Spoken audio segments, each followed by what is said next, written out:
The Lowdown. Audio downloads for people who are long on ambition but short on time.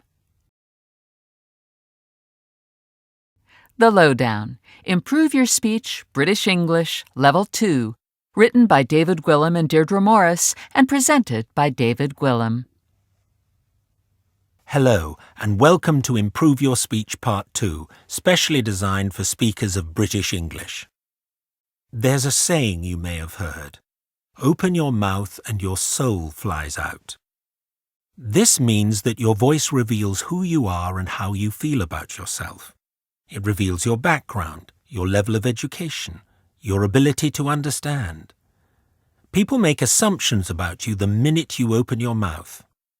In Improve Your Speech Level 1, we addressed some common voice problems and gave you the startup kit to help you sound better.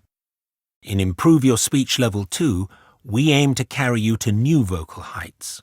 We'll work on speech in more detail, concentrating on more complex vowel sounds, and on making consonants crisper and more powerful. We'll be giving you new exercises to help you build on what you've already learned. Our goal in Level 2 is to help you develop economy, efficiency, and grace in speech and communication. Why? Because, as they say, you never get a second chance to make a first impression, and speaking well makes a great first impression. Added to that, speaking clearly is common courtesy. It shows consideration for whomever you're talking to.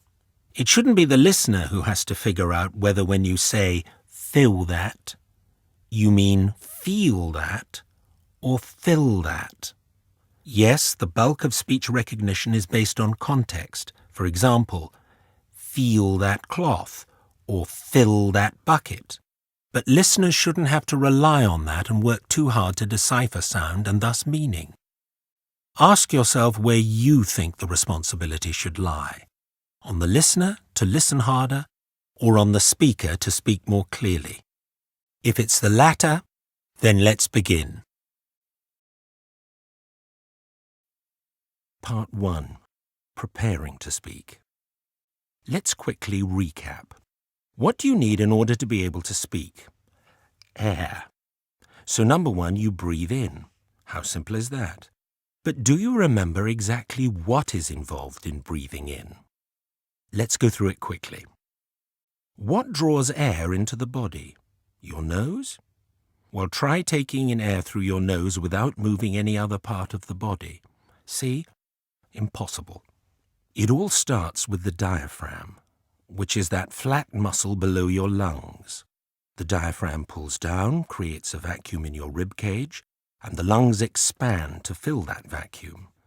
It's this expansion that works like a backwards bellows, drawing the air into your body.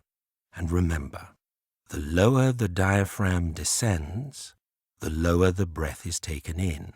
The lower the breath is taken in, the better your voice is supported. This means that you do no work in your throat. The muscle power is in the stomach. The voice is supported on a cushion of air that's right down in your tummy.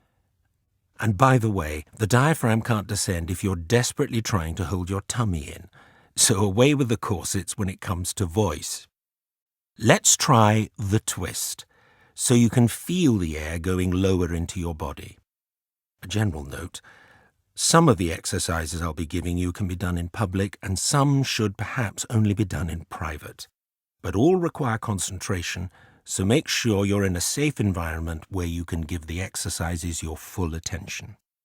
So, back to the twist. Sit forward on a chair with your hands on your knees. Imagine your spine getting longer. Breathe easily. Observe your breath going in and out.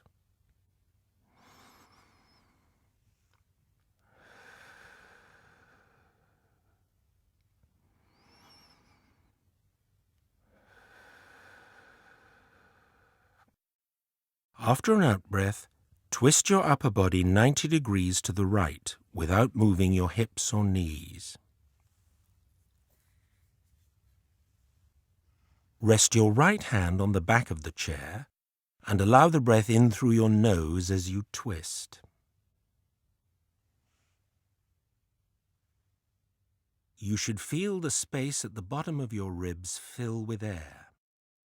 Keep breathing and notice that it's significantly harder to breathe into the upper chest in this position.